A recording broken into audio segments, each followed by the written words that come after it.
pertemuan bab 4 sebelumnya kita sudah membahas mengenai permintaan, penawaran, dan keseimbangan harga. Untuk pertemuan kali ini kita akan membahas tempat di mana permintaan, penawaran, dan keseimbangan harga itu terjadi, yaitu di pasar. Nah, pada pagi hari ini kita mempunyai 5 sub pembahasan. Yang pertama ada pengertian pasar, yang kedua peran pasar, yang ketiga macam-macam pasar, yang keempat bentuk-bentuk pasar, dan yang kelima peran iptek terhadap perubahan struktur pasar dan bentuk pasar. Baik, kita masuk ke pengertian pasar. Pasar adalah keseluruhan tempat di mana penjual dan pembeli itu bertemu dan melakukan transaksi jual beli berupa barang dan jasa. Jadi di sini kita memegang 4 unsur di mana pasar itu terdapat tempat, yang kedua ada penjual dan pembeli, yang ketiga ada transaksi, dan yang keempat ada barang maupun jasa. Nah, terkait peran pasar itu ada 6. Yang pertama, mengatur kegiatan produksi. Setiap kegiatan produksi yang dilakukan oleh perusahaan itu dipengaruhi oleh pasar. Lalu yang kedua, menetapkan harga dan nilai. Semakin tinggi harga, itu akan nilai barangnya itu akan semakin tinggi. Lalu yang ketiga ada mendistribusikan barang dan jasa. Seperti yang kita ketahui, pasar itu memudahkan pembeli untuk mendapatkan barang dan mempermudah penjual untuk menawarkan barang yang dijualnya. Lalu yang keempat ada menentukan jumlah pembelian dan penjualan. Yang kelima menentukan jumlah persediaan. Dan yang keenam melakukan promosi. Kenapa kok bisa melakukan promosi? Perusahaan yang belum diketahui oleh banyak orang ini bisa memanfaatkan pasar sebagai ajang untuk melakukan promosi kepada konsumen. Karena di pasar itu terdapat banyak sekali pembeli-pembeli. Lalu kita masuk ke macam-macam pasar. Bisa kita lihat di bagan. Di bagan ini terdapat banyak sekali golongan macam-macam pasar. Yang pertama ada menurut jenis pasar. Menurut jenis pasar, pasar itu dibedakan menjadi 2. Yang pertama, pasar barang konsumsi. Yang kedua, pasar faktor produksi.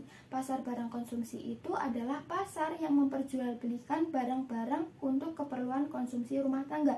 Contohnya seperti sandang, bisa berupa baju maupun celana. Lalu ada pangan, makanan maupun minuman. Lalu ada barang mewah yang bisa kita beli di pasar konsumsi. Lalu yang kedua ada pasar faktor produksi. Itu menjual faktor-faktor produksi seperti yang kita pelajari di bab sebelumnya, yaitu contohnya seperti tanah, tenaga kerja, mesin produksi, lalu ada tenaga ahli, dan lain sebagainya. Kita lanjut ke bagian selanjutnya, yaitu menurut wujud pasar. Menurut wujud pasar, pasar itu dibedakan menjadi 2, yaitu pasar konkret dan pasar abstrak. Pasar konkret itu bisa kita lihat secara fisik, tapi kalau pasar abstrak itu tidak bisa kita lihat secara fisik. Contoh dari pasar konkret itu ada pasar tradisional, pasar modern, maupun pasar-pasar yang bisa kita lihat secara langsung. Lalu kalau pasar abstrak itu contohnya misalkan pasar modal, pasar falas, pasar online, itu keberadaannya ada namun secara fisik tidak bisa kita lihat.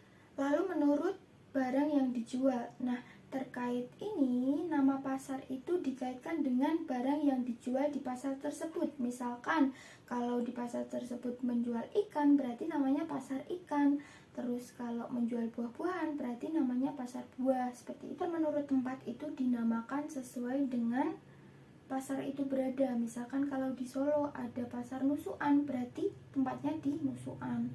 Seperti itu ya. Terus kita lanjut ke menurut jangkauan distribusi, itu dibagi menjadi 4. Ada pasar lokal, pasar daerah, pasar nasional, dan pasar internasional. Nah, next untuk bentuk atau struktur pasar, di sini kita bagi menjadi 2. Yang pertama ada pasar persaingan sempurna dan yang kedua ada pasar persaingan tidak sempurna. Yang pertama ada pasar persaingan sempurna. Pasar persaingan sempurna itu terjadi di mana penjual dan pembeli itu tidak dapat mempengaruhi harga yang terdapat di pasar. Jadi harga-harga di pasar itu murni terjadi karena adanya interaksi antara penjual dan pembeli sehingga membentuk keseimbangan harga. Nah, kita langsung masuk ke contoh pasar persaingan sempurna. Bisa kita lihat pada gambar. Yang pertama itu ada pasar beras dan yang kedua ada pasar daging. Nah, pasar persaingan sempurna ini terjadi ketika banyak penjual dan banyak pembeli, namun barangnya itu bersifat homogen atau sama. Nah, makanya contohnya ini ada pasar beras dan pasar daging. Nah, untuk pasar persaingan tidak sempurna, ini terdapat jenis-jenisnya lagi. Yang pertama ada pasar monopoli.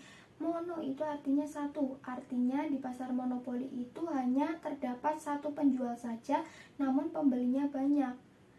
Nah, untuk contohnya apa? Contohnya ada PT PLN maupun PT Telkom. Nah, untuk selanjutnya ada pasar oligopoli, di mana pasar ini dikuasai oleh beberapa perusahaan. Jadi di sini ada beberapa penjual dan ada banyak pembeli, di mana barang yang diperjualbelikan itu bersifat homogen. Contohnya apa? Contohnya adalah perusahaan operator seluler. Di sini kan ada XL, Telkomsel, Indosat dan lain sebagainya. Jadi penjualnya itu terdapat beberapa banyak, namun perusahaan-perusahaan itu termasuk perusahaan besar. Contoh lainnya ada industri kendaraan bermotor. Itu terdapat contohnya ada Yamaha, Suzuki, Honda, dan lain sebagainya. Di jalan-jalan biasanya kita lihat banyak sekali contohnya ya. Nah, selanjutnya ada pasar monopolistik, di mana pasar monopolistik ini terdapat banyak sekali penjual dan banyak sekali pembeli. Jadi di sini yang membedakan antara produk yang dijual produsen A dengan produsen B atau bahkan produsen C sampai Z, itu yang membedakan adalah aspek-aspek yang ditonjolkan oleh perusahaan itu tersendiri. Jadi masing-masing perusahaan itu mempunyai ciri khas masing-masing supaya konsumen itu tetap dapat tertarik dengan produk.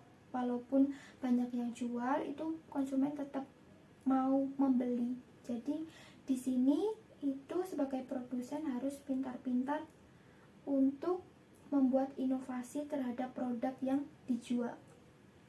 Nah, bagaimana adik-adik? Apakah sudah jelas mengenai materi yang sudah kakak jelaskan? Semoga jelas ya. Kalau belum, silahkan hubungi kakak melalui email yang sudah dicantumkan di akhir video. Untuk itu, kakak akhiri ya pemaparan materi pada pagi hari ini. Selamat pagi!